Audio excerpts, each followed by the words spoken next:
What is going on, guys? It is Wrestlelamia here, back with another video. WWE's 2020 Money in the Bank pay-per-view is almost here, and while there won't be any fans present, you can be sure this year's event is going to be unlike anything you've seen before. I mean, damn, we've heard rumors of people falling off the top of the building. Yeah, take that, giant falling off the roof in WCW in 1995. But anyway, whilst there's some rumored craziness, let's look at what might actually happen and look at our predictions for this year's Money in the Bank.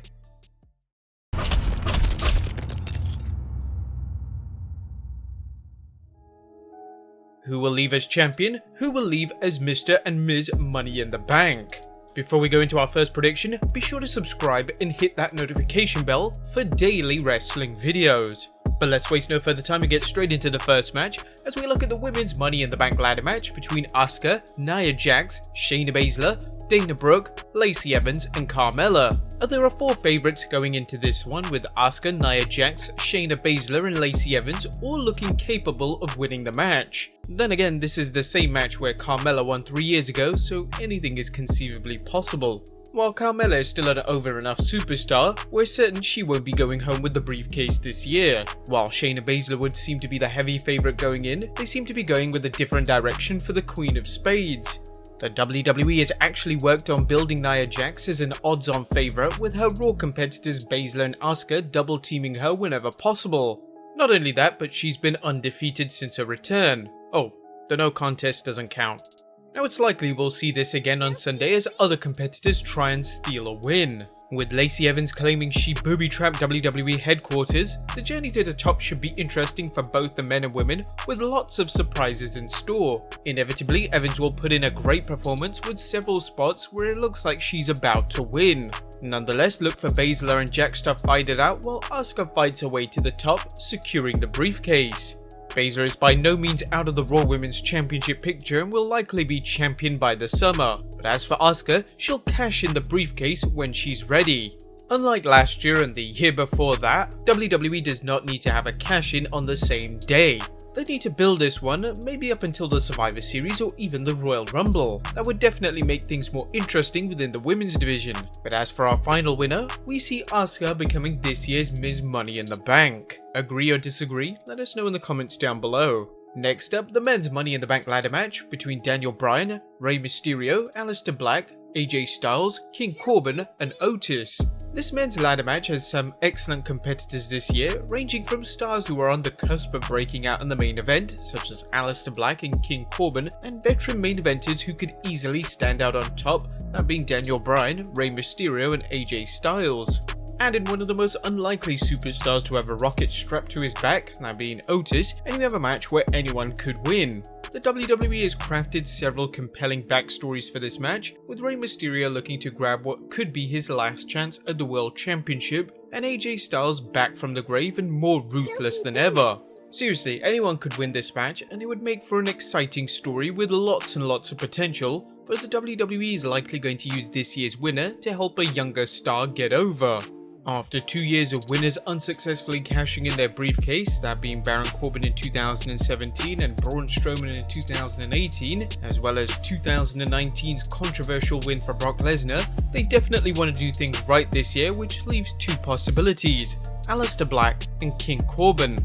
Aleister Black has been on a roll on Raw, but 2020 is the year of King, as King Corbin has enjoyed a strong push, winning 2019's King of the Ring. Look for Corbin to get the briefcase, and unlike his first win, he'll successfully cash it in to become world champion. One of the things to watch out for is the interaction between the male and female superstars, as they will be competing at the same time. Could we see alliances between male and female superstars as they seek to sabotage their opponents? If so, it could be another reason this could be one of the best Money in the Bank events in recent years. But as for our final men's Money in the Bank winner, we see King Corbin coming out with the win. Next up, a fatal 4-way match for the SmackDown Tag Team Championship as champions The New Day go up against The Miz and Morrison versus the Forgotten Sons and Lucha House Party. SmackDown has a fantastic tag roster, and the ongoing war between The New Day, Miz and Morrison and the Usos over the SmackDown Tag Team Championship was one of the strongest stories on the Blue brand. And that is until Jimmy Uso's knee injury, which is expected to keep him out of action for 6 to 9 months. Thankfully, the WWE decided to give the Forgotten Sons a call-up, and they've been successfully inserted into the mix. Add in the Lucha House Party, whose members Gran Metalik and Lince Dorado, whose style complements the New Day's and Miz and Morrison, and you have the potential for a first-class tag team match. While we haven't heard anything concrete, we can't help but think that The Miz is in the WWE doghouse for reporting to work sick, which rumour has it led to Roman Reigns pulling out of WrestleMania 36. With that in mind, don't expect Miz and Morrison to regain the SmackDown Tag Team Championship. As for the Lucha House Party, a title win would help them get over as more than a cruiserweight team, good for high spots and putting people over. But is it too early to put the tag titles on the Forgotten Sons? Not really, based on what we've seen of them before. They're a powerful looking team that's a good chance of pace to SmackDown's lighter teams. However, the WWE continues to milk the New Day cash cow, as the three superstars now have a podcast, as well as a well-oiled merchandise machine.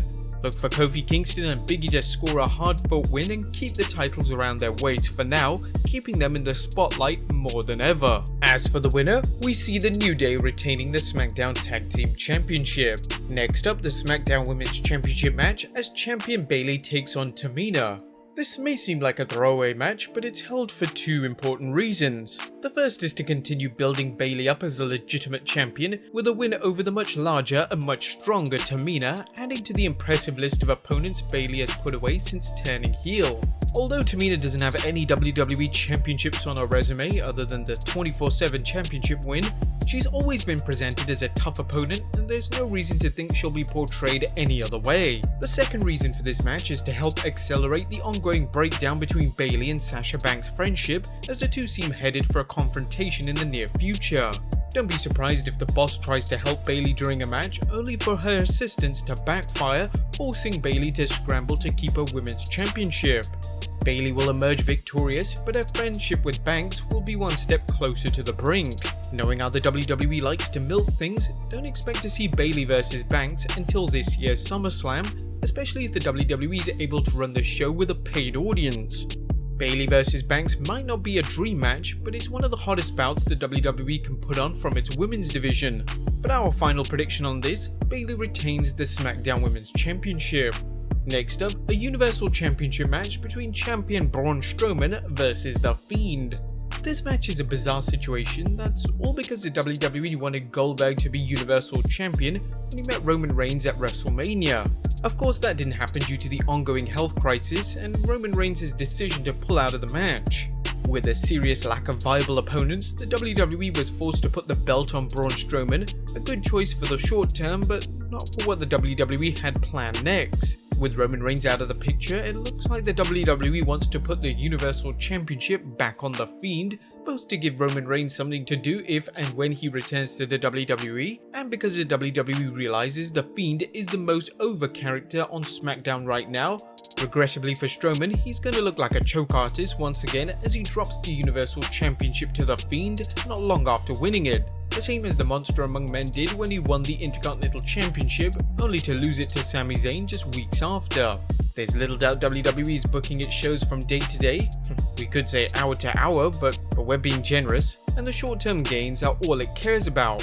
That being said, look for The Fiend to defeat Strowman in a hard-fought match, re-establishing The Fiend as a monster after he did the job for Goldberg at Super Showdown.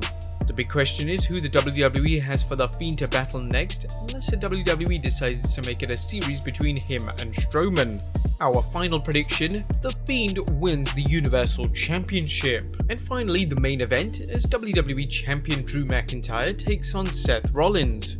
This is one of those matches where you realize just how little the WWE has to work with on the Raw roster in terms of pitting heel opponents against newly crowned WWE Champion Drew McIntyre. Naturally, the problem is the WWE's failure to create any main eventers from the stars it has on the Red brand, as well as it booking McIntyre as the babyface version of Brock Lesnar. Seth Rollins will undoubtedly put on an excellent match against McIntyre, but unless McIntyre gets hit by a bus on his way to the Performance Center, Rollins just isn't a credible opponent.